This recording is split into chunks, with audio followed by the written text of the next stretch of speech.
찬송하시겠습니다. 찬송가 288장입니다. 찬송가 288장. 예수를 나의 구주 삼고 성령과 피로서 거듭나니 이 세상에서 내 영혼이 하늘의 영광 누리도다. 이곳이 나의 간증이요 이곳이 나의 찬송일세. 나 사는 동안 끊임없이 구주를 찬송하리로다.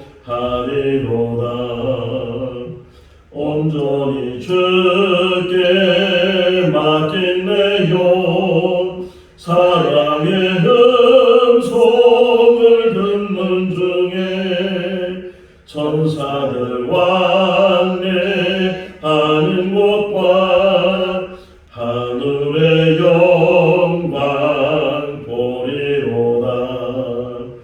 이것이 나의 간증이요 이것이 나의 찬송일세. 나 사는 동안 끊임없이 구주를 찬송하리로다. 주 안에 기쁨 누림으로 마음의 풍랑이 잔잔하니 세상과 나는 간 곳 없고 구속한 주만 보이도다. 이것이 나의 간증이요 이것이 나의 찬송일세. 나 사는 동안 끊임없이 구주를 찬송하리로다. 아멘. 창세기 37장 1절에서 17절 말씀입니다. 창세기 37장 1절에서 17절 말씀. 야곱이 가나안 땅 곧 그의 아버지가 거류하던 땅에 거주하였으니 야곱의 족보는 이러하니라. 요셉이 17세의 소년으로서 그의 형들과 함께 양을 칠 때에 그의 아버지의 아내들 비라와 실바의 아들들과 더불어 함께 있었더니 그가 그들의 잘못을 아버지에게 말하더라. 요셉은 노년에 얻은 아들이므로 이스라엘이 여러 아들들보다 그를 더 사랑함으로 그를 위하여 채색옷을 지었더니 그의 형들이 아버지가 형들보다 그를 더 사랑함을 보고 그를 미워하여 그에게 편안하게 말할 수 없었더라. 요셉이 꿈을 꾸고 자기 형들에게 말하매 그들이 그를 더욱 미워하였더라. 요셉이 그들에게 이르되 청하건대 내가 꾼 꿈을 들으시오. 우리가 밭에서 곡식단을 묶더니 내 단을 일어서고 당신들의 단은 내 단을 둘러서서 절하더이다. 그의 형들이 그에게 이르되 네가 참으로 우리의 왕이 되겠느냐 참으로 우리를 다스리게 되겠느냐 하고 그의 꿈과 그의 말로 말미암아 그를 더욱 미워하더니 요셉이 다시 꿈을 꾸고 그의 형들에게 말하여 이르되 내가 또 꿈을 꾼즉 해와 달과 열한 별이 내게 절하더이다 하니라. 그가 그의 꿈을 아버지와 형들에게 말하며 아버지가 그를 꾸짖고 그에게 이르되 네가 꾼 꿈이 무엇이냐 나와 네 어머니와 네 형들이 참으로 가서 땅에 엎드려 네게 절하겠느냐. 그의 형들은 시기하되 그의 아버지는 그 말을 간직해 두었더라. 그의 형들이 세검에 가서 아버지의 양떼를 칠 때에 이스라엘이 요셉에게 이르되 내 형들이 세겜에서 양을 치지 아니하느냐 너를 그에게로 보내리라. 요셉이 아버지에게 대답하되 내가 그리하겠나이다. 이스라엘이 그에게 이르되 가서 네 형들과 양떼가 다 잘 있는지를 보고 돌아와 내게 말하라 하고 그를 헤브론 골짜기에서 보내니 그가 세겜으로 가니라. 어떤 사람이 그를 만난즉 그가 들에서 방황하는지라. 그 사람이 그에게 물어 이르되 내가 무엇을 찾느냐. 그가 이르되 내가 내 형들을 찾아오니 청하건대 그들이 양치는 곳을 내게 가르쳐 주소서. 같이요. 그 사람이 이르되 그들이 여기서 떠나느니라. 내가 그들의 말을 들으니 도단으로 가자 하더라 하니라. 요셉이 그의 형들의 길을 따라가서 도단에서 그들을 만나니라. 아멘. 할렐루야.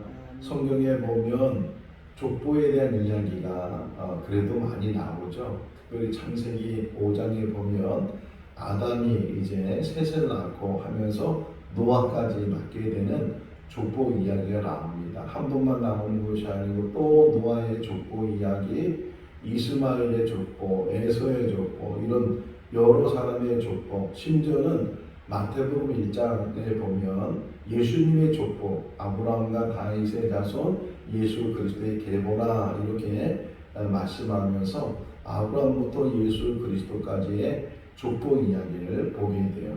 자, 족보가 가지고 있는 특징은 뭐냐면 끊어지지 않는다는 거죠. 끊어지지 않고 계속 대를 이어갈 때 족보를 만들 수 있고, 또 한 가지 이 마태복음 1장에 나오는 족보를 보면 예수님의 그 조상들, 어떻게 보면 육신의 조상들인데 예수님의 조상들을 아브라함부터 쭉 열고 하면서 선한 사람도 있지만 선하지 못한 사람도 있잖아요. 그러니까 선한 사람의 족보만 계속 대를 이어가는 것이 아니고 개중에는 선하지 못한 사람도 거기에 있지만 그럼에도 불구하고 대를 이어가도록 그렇게 하면서 하나님께서 하나님의 뜻을 이루어가는 것을 보게 되면 우리들도 마찬가지죠. 우리가 이 땅에 존재하는 것도 우리의 부모님이 계셨기 때문에 또 그 부모님의 부모님이 계시고 이것이 조상이잖아요. 쭉 거슬러 올라가서 조상들이 있었기 때문에 우리가 이 땅에 존재하고 또 우리가 이 땅에서 삶을 다 마치고 하나님의 부르심을 받을 때 우리는 세상을 떠나지만 또 우리를 통해서 이제 이 세상에 낳게 된 그 자녀들을 통해서 대를 이어가게 되고 그들이 또 새로운 또 대를 이어가고 계속 끊임없이, 만약에 끊어지게 되면 족보가 끝나는 건데 끊임없이 이어지게 되는, 제가 목회자가 되면서 기도하는 것 중에 하나가 하나님께서 택해 주셔서 하나님의 종이 되고 하나님의 말씀을 전하는 사람이 된 것을 감사하면서 또 한편으로는 내 대에서 그것이 끝나는 것이 아니고 하나님을 믿는 그 믿음이 우리 자녀들 또 그 자녀의 자녀들 이렇게 대를 이어가면서 계속 그 믿음의 대가 끊어지지 아니하고 할 수만 있다면 제가 하나님의 종으로 부르심을 받은 것처럼 우리 자녀들 중에서 또 자녀의 자녀 중에서 계속 하나님의 종으로 부르심을 받는다면 얼마나 귀하겠는가. 이 일을 위해서도 기도를 하게 돼요.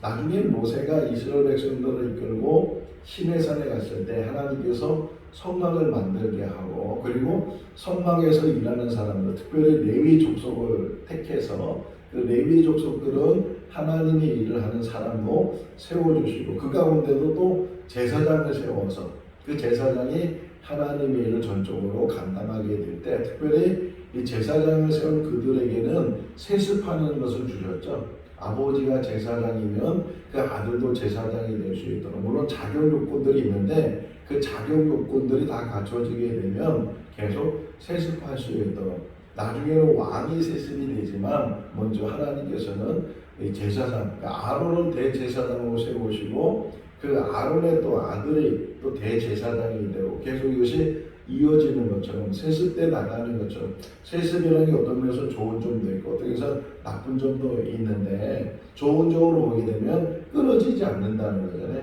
끊어지지 않는데, 그런데 그 세습에 의해서 좋은 사람들이 계속 이어지면 그보다 더 좋은 것이 없는데 좋은 사람이 아닌 악한 사람이나 기준에 미달되는 사람, 예를 들면 다윗에 의해서 솔로몬이 왕이 됐어요. 오늘 솔로몬이 말년에는 이제 잘못을 행하게 되고 우상을 섬기게 되고, 근데 이제 어쨌든 솔로몬이 죽게 돼서 그의 아들 르호보암이 왕이 되려고 했을 때 백성들이 르호보암을 찾아가서 솔로몬 왕께서는 우리를 너무 힘들게 했다. 당신은 이제 우리를 너무 힘들게 하지 않으면 우리가 당신을 왕으로 초대하고 왕으로 인정하고 우리가 당신 밑에서 우리가 평화롭게 살기를 원한다. 그랬을 때 르호보암이 아버지가 하는 것이 채찍겠다. 나는 정갈로 너희를 다스리겠다. 이래가지고서 사람들이 이제 르호보암을 버리고 여로보암을 왕으로 세워서 북이스라엘을 세우게 되는 그런 모습을 보면서 이 대를 잇는 건 참 좋은데 그 아버지의 선한 영향력이 그 아들에게 또 그 아들에게 이렇게 좀 전해지고 닮아가면 참 좋을 텐데 사람에게 그렇지 않잖아요. 부모가 선하다고 해서 자식이 선하거나 부모가 악하다고 해서 자식이 악하거나 그런 것이 아니고 다 자기의 삶을 살기 때문에 선할 수도 있고 악할 수도 있는데 확실하게 있다면 그 선한 것이 그 믿음의 계보가 끊임없이 계속 이어지는 것이 얼마나 중요한가. 창세기 36장 우리가 어제까지 읽은 그 말씀을 보게 되면 에서의 족보가 나오잖아요. 에서는 이삭의 아들이에요. 친아들이잖아요. 리브가가 낳은 쌍둥이 아들 중에 형이 에서고 동생이 야곱인데 이 에서가 어떤 면에서는 아브라함의 이제 족보 계열에 속한 사람인데도 불구하고 그가 오늘 1절에 보게 되면 야곱은 가나안 땅에 머물렀다 그러잖아요.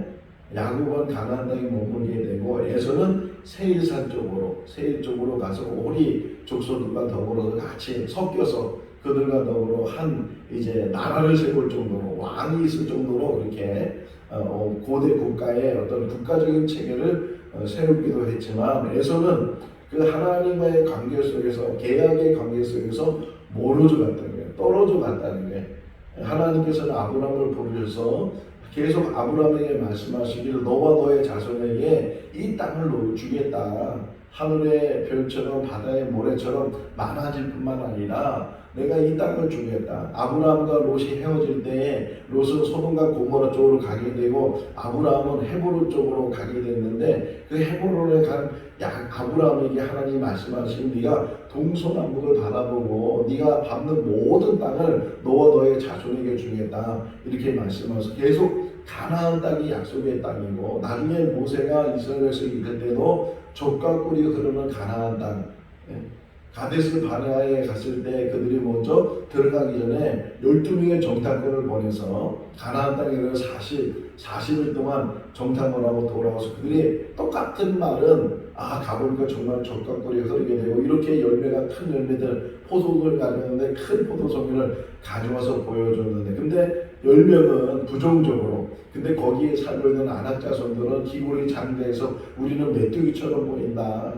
여호수아 갈렙은 아니다. 그럼에도 불구하고 하나님이 살아계시니까 하나님이 우리에게 주신다고 했으니까 그 땅을 들어가서 정복하자. 하나님이 주실 것이다. 이랬는데 이스라엘 백성들이 10명의 그 보고에 같이 동참을 하게 되고 원망을 하고 모세와 여호수아와 갈렙을 죽이려고 하고 그런 일로 인해서 결국 하나님이 진노하셔서 그 사실을 하루를 1년으로 해서 40년 동안 광야 생활하는 그런 모습도 보게 돼요. 어쨌든 하나님이 아브라함에게 약속하시고 또 창세기 15장에 보게 되면 아브라함이 하나님 앞에 제사 드렸을 때 횃불 같은 불이 내려와서 그 모든 재물을 사르면서 하나님께서 아브라함에게 말씀하시기를 너희의 후손들이 이제 400여 년 동안 계급으로 살다가 다시 그들이 부여함을 가지고 이곳으로 돌아오게 될 것이다. 그것이 이렇게 이루어지는 것이 모세 시대요, 여호수아 시대요, 그 가나안 땅 다시 들어가게 되는 이야기를 보게 되는데 어쨌든 이 가나안 땅은 약속의 땅이잖아요. 우리로 볼 때면 우리에게 약속의 땅이 어디겠어요? 하나님 나라예요. 하나님 나라. 그 하나님 나라를 약속하시고 거기를 예비해 주셨고 또 거기서 특별히 우리에게 주신 선물이 뭐예요? 영원히 사는 거예요. 흔히 말하는 영생. 삶이 이어지는 계속 이어지는 그 영생의 삶을 우리에게 주신 줄로 믿습니다.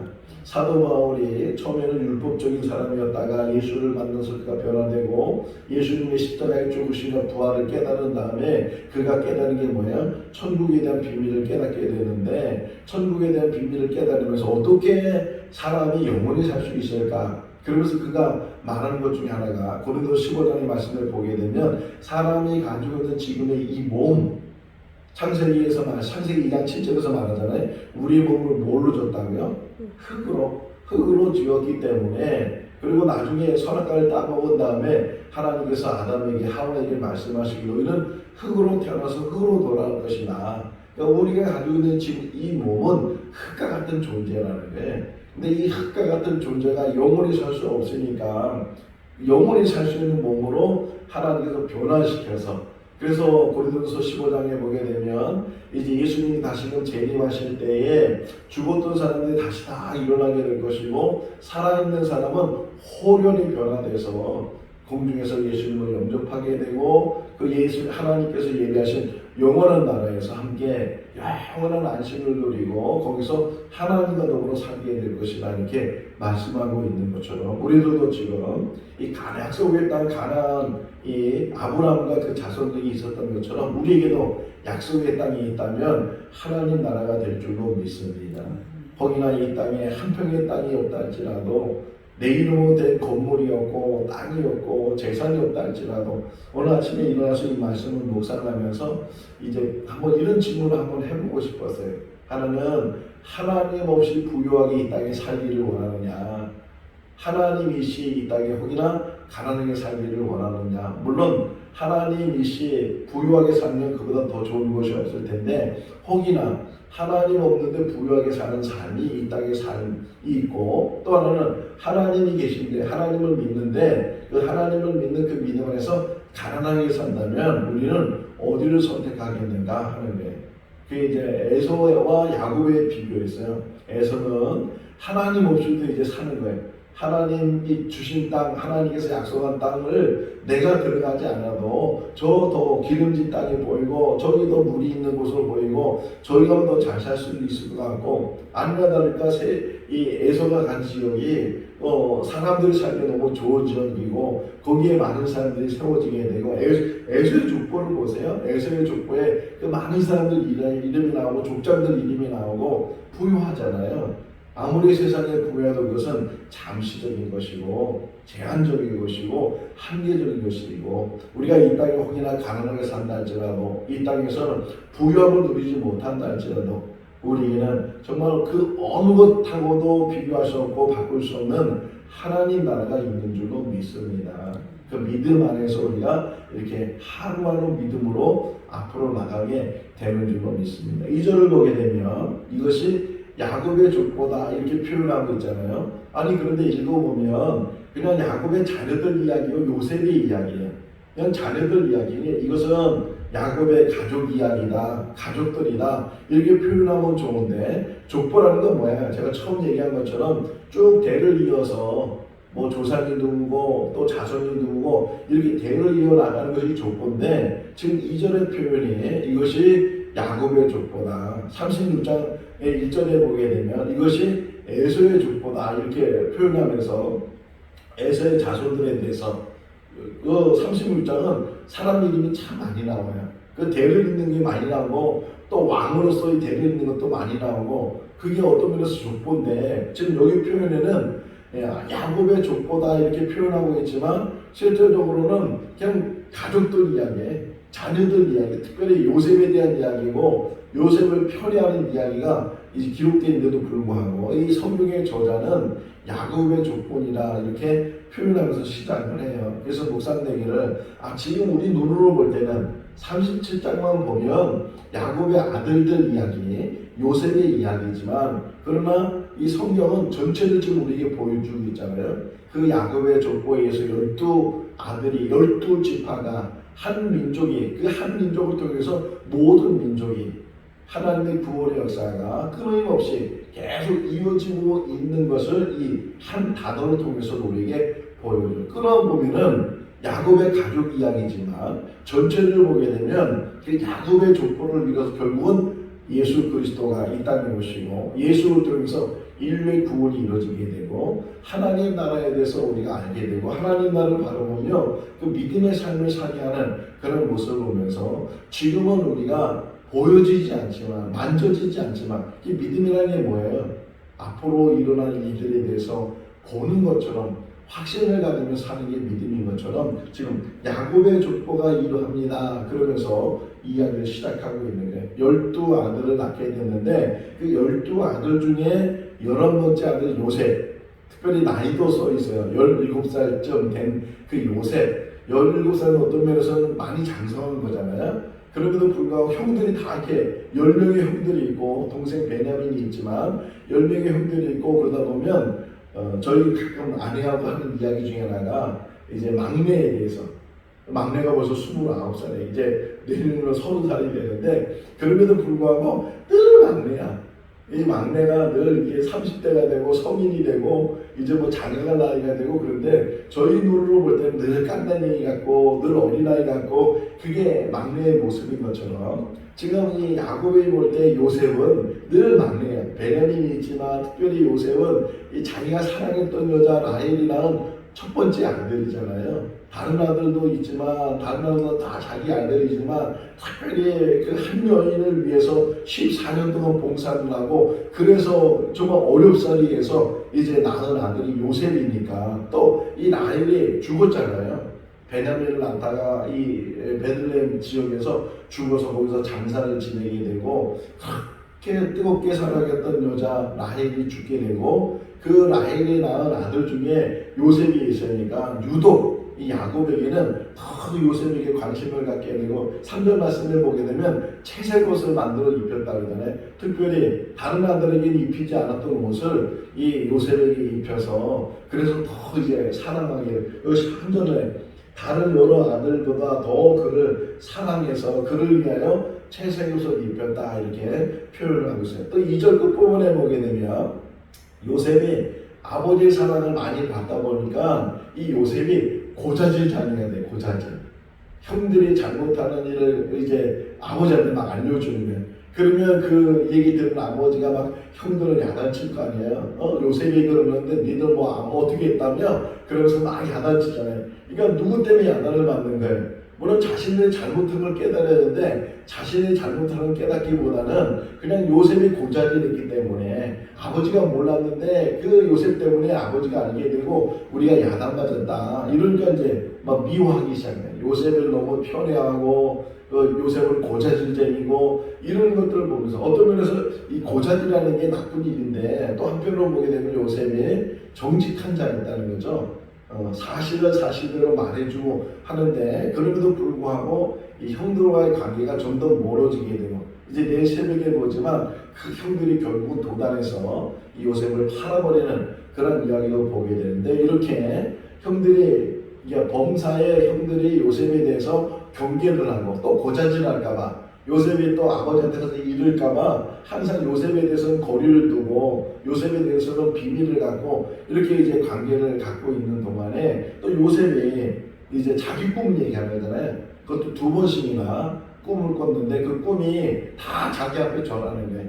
곡식단이 있는데 요셉의 단은 서 있고 그 나머지 형들의 단은 다 엎드려 있고 또 하늘에 해와 달과 별들이 11별들이 있는데 그 모든 별들이 다 해와 달과 별들이 다 자기에게 절을 하고 뭐 이런 꿈을 이야기하니까 간단하게 평소에 지금 요셉에 대해서 못마땅하게 생각하고 있는데 이런 꿈 얘기를 하니까 더 이제 못마땅하고 더 미워하게 되고 그 시기라는 말도 나와요. 11절에 보게 되면 형들이 시기해서 아버지는 다 요셉을 품에 안고 요셉만 사랑하고 요셉만 일을 안 시키고 옷도 뭐 채색 옷을 입히고 이렇게 구별하고 차별하고 그런 아버지의 모습 속에서 형들은 더 분노를 갖게 되고 더 시기를 하게 되고 이런 부분들 목회가 참 어려운 것 중에 하나가 누구 편을 들어주는 게 아니잖아요. 모든 사람을 똑같이 보담고 똑같이 감싸주고 똑같이 이끌고 뭐 저기 목회하면서도 자 부모가 자녀 자녀가 12이니까 디나까지 13명인데 이 자녀들이 많다 보면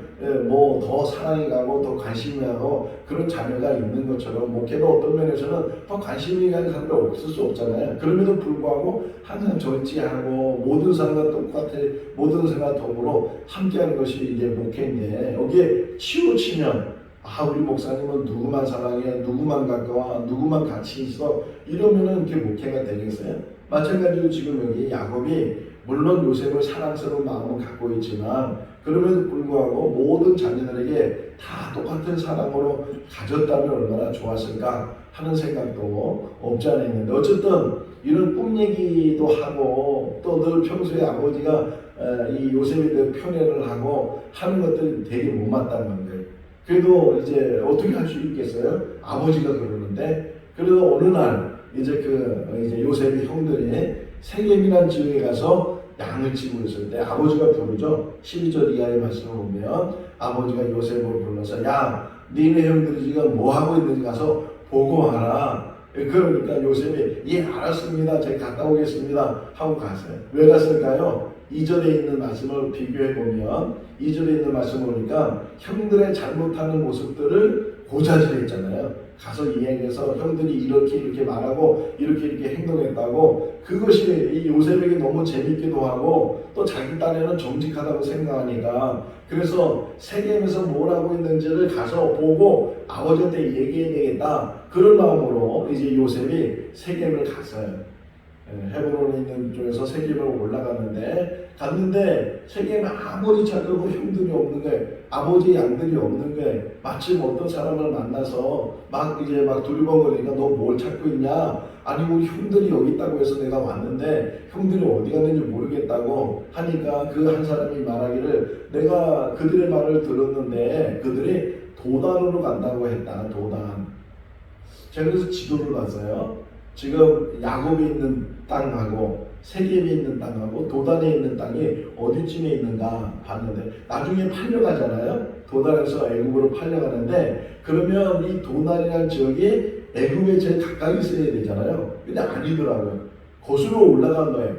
요셉의 아버지의 심부름으로 세겜을 거슬러 올라갔고 또 세겜에서도 또 북쪽으로 거슬러 올라가야 도단이 있어요. 더 멀어진 더 북쪽으로 올라가는 땅으로 이제 형들을 찾아서 그 도단에 갔는데 결국은 도단에 가서 붙잡히게 되고 또 마침 그 미디안 상인들이 애굽에 갔을 때 그들에게 20개의 그 요셉을 팔게 되는 그런 이야기를 보는데 저 위에까지 올라갔다가 결국은 팔림을 당해서 노예로 팔려지게 돼서 그 위에서부터 다시 이 애굽으로 이제 내려가는 그런 이야기를 보게 되는데 왜 도단까지 갔을까? 그냥 세겜에 가서 찾아서 없으면 돌아와서 아버지 제가 세겜에 가보니까 형들이 없어요. 양들이 없어요. 이렇게 이야기하면 나는데 왜 굳이 이 도단까지 그까지 올라가서 결국은 형들에게 붙잡히고 팔림을 당하게 됐을까? 이 두 가지로 생각했어요. 하나는 끝까지 가서 형들이 뭘 하고 있는지 꼭 그것을 보고서 아버지한테 얘기해 줘야 되겠다. 그런 이 고자질하고 싶은 그런 마음이 그 요셉에게 있을 수 있고 또 한 가지는 책임감 때문에 아버지가 분명히 말하기를 형들이 뭐 하고 있는지를 보고 와라 이렇게 얘기를 하니까 그 형들의 책임이 없어서 형들이 있는 데까지 찾아가서 형들이 하는 모습들을 보고 알려드려야 되겠다 그런 마음을 가지고 어떤 면에서 책임감을 가지고 그가 도단까지 가게 됐어요. 어쨌든 도단을 찾아간 그 요셉이 결국은 형들이 어떻게 했는가 하는 것을 매일 새벽에 같이 말씀을 묵상할 텐데 이 두 가지 사람은 항상 두 가지 마음을 다 가지고 있어요. 하나는 자기를 자랑하고 드러내고 싶은 마음이 있고 또 한편은 자기의 책임감을 가지고 그 일을 감당할 수 있게 되는데 그래서 우리가 이 땅에 사는 날 동안 항상 조심해야 되는 것 중에 하나가 뭐냐면 책임감도 중요하고 그러면서 또 하나는 남의 허물이나 남의 부족한 것 이런 것들을 될 수 있으면 들춰내지 않고 이 잠언에서 우리에게 교훈한 거 있잖아요. 아직 요셉은 어리니까 또 아버지에게 기움을 받다 보면 계속 아버지에게 칭찬 듣고 싶으니까 형들의 잘못을 고자질하고 자꾸만 얘기하고 그런 것들이 형들은 또 싫고 또 미움을 갖게 되고 시기하게 되고 이런 것들이 점쳐져 있잖아요. 우리가 이 땅에 사는 동안 어떻게 살아야 되는지, 때로는 정말 허물을 알고 있어도 허물을 덮어주시는 그런 마음이 있어야 되고 감사할 수 있는 마음이 있어야 되고, 우리는 우리의 삶 가운데 우리 자신을 보지 못할 때, 자 보세요. 다시 한번 생각하면 2절에 그 하나만 다시 묵상하면 이 요셉이 형들의 잘못된 일들을 고자질했다. 한번 2절 한번 읽어볼까요? 야곱의 족보는 이러하니라. 요셉이 17세의 소년으로서 그의 형들과 함께 양을 칠 때에 그의 아버지 아내들 빌하와 실바의 아들들과 더불어 함께 있었더니 그가 그들의 잘못을 아버지에게 말하니라. 잘못을 말했다는 거예요. 그러니까 잘못한 게 있는 거죠. 뭐 없는 말을 만든 것도 아니고 잘못한 것을 봤기 때문에, 들었기 때문에 그걸 아버지한테 말했으니까 이건 잘못된 게 아니다라고도 혹이나 말할 수 있는데, 그러면 요셉 자신은 잘못한 게 없을까? 요셉 자신도 얼마나 잘못을 많이 했겠어요. 그런데도 우리는 그런 거예요. 그래서 예수님이 말씀하시기를 너희가 다른 사람에 있는 티는 보면서 자기 눈에 있는 들보를 보지 못하느냐, 그런 말씀을 하시기도 하고, 너희가 남을 비판하지 말라. 그 남을 비판하는 그 비판 때문에 너희가 또 비판을 받게 될 것이나, 이게 주님께서 말씀하셨는데, 혹이나 우리는 남의 티는 참 잘 보이는 거예요. 눈이 늘 앞으로 돼 있으니까 앞에 있는 사람의 잘못이나 허물이나 이런 것들은 너무 잘 보이는데 자기를 못 보는 거죠. 자기가 무슨 허물이 있는지, 자기가 무슨 잘못이 있는지 이걸 잘 보지 못하니까, 자기를 잘 보지 못하면서 남을 자꾸만 보게 되니까 남에 대해서 비판하게 되고 남에 대해서 허물에 들춰내게 되고, 이런 일들이 우리에게 참 많이 있다는 거예요. 정말 지혜는 뭐냐? 남을 보기보다 나를 봐야 되고, 남의 허물보다 나의 허물을 봐야 되고, 남의 잘못보다 나의 잘못을 봐야 되고, 자기를 볼 수 있는 사람, 그래서 자기의 부족함이 무엇인지, 자기의 잘못이 무엇인지 이걸 깨달아서 지금이라도 우리가 돌이킨다면 우리의 모습을 보면서, 우리의 부족함을 보면서, 우리의 잘못을 보면서 조금 더 성숙되고 조금 더 바르게 우리가 살아갈 수 있지 않겠는가 하는 삶을 살아요. 그래서 이 성경을 뭐라고 그러냐면, 다른 말로 말하면 거울이라는 거예요. 밀러. 거울이라는 거울. 거울은 뭐예요? 무슨 역할을 하는 거예요? 보는 역할을 하잖아요. 그냥 평소에는 우리가 볼 수 없는데 거울로 이렇게 보면 자기 얼굴이 보이는 것처럼, 자기 모습이 보이는 것처럼, 성경이 뭐냐? 그냥 세상을 볼 때는 자기가 안 보여. 근데 성경을 보면 우리가 보인다는 거예요. 이 요셉의 이야기 통해서 요셉이 조금만 지혜롭다면, 조금만 성숙했다면, 아무리 형들이 허물이 많고 잘못한 것이 많다 할지라도 좀 걸러내고 이걸 내가 얘기해야 되는지를 잘 깨닫게 되고, 그래서 지혜를 가질 텐데 그러지 못하는 그런 모습을 보면서 우리의 모습이 그런 모습이 아닌가 하는 생각을 갖게 돼요. 어쨌든 하나님께서 요셉에게 이 두 가지 꿈을 꾸게 하시고 이제 보여주셨는데, 나중에 이것이 사실적으로 드러나게 되죠. 나중에 바로도 두 번 꿈을 꾸게 되는데, 그 꿈을 통해서 이제 앞으로 일어날 일에 대해서 미리 예고하시는 그런 모습들을 보여요. 우리가 이 땅에 사는 날 동안 정말 하나님이 주신 그 꿈이 현실로 이루어지게 될 줄로 믿습니다. 저는 목회하면서 이제 나이가 60이 넘으면서 늘 깨닫는 것이 뭐냐면 천국을 바라보는 거예요. 오늘도 천국을 열망하면서 언제 하나님이 부를지 모르지만 하나님이 부르시는 그날까지 이 땅에 살면서 믿음의 삶을 살고, 그리고 하나님이 예비하신 그 영원한 나라에 하나님 부르실 때 가서 하나님의 영접을 받고 하나님과 더불어 영원히 그곳에서 안식한 것을 소망하면서 오늘도 믿음의 삶을 살아요. 우리 모든 성도들이 그 믿음 안에서 천국을 소망하면서 천국을 이뤄나가면서 사는 그런 믿음의 삶이 될 수 있기를 주님의 이름으로 축원합니다. 기도하겠습니다. 사랑이 많으신 하나님 아버지, 무더운 여름 날씨 가운데 저희들 건강을 지켜주시고 오늘 이 새벽에 또 영상을 통해서 함께 말씀을 묵상하게 하여 주시고 감사합니다. 야곱의 족보 이야기를 통해서 이제 우리 족보 이야기를 묵상합니다.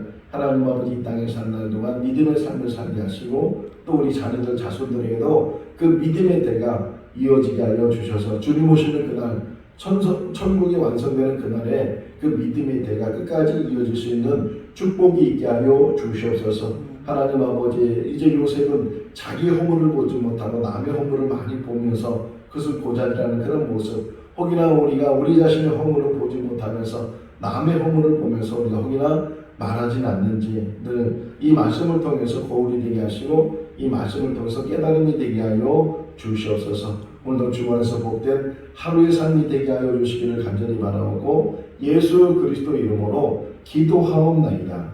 아멘. 마쳤습니다. 자유롭게 기도하시 바랍니다.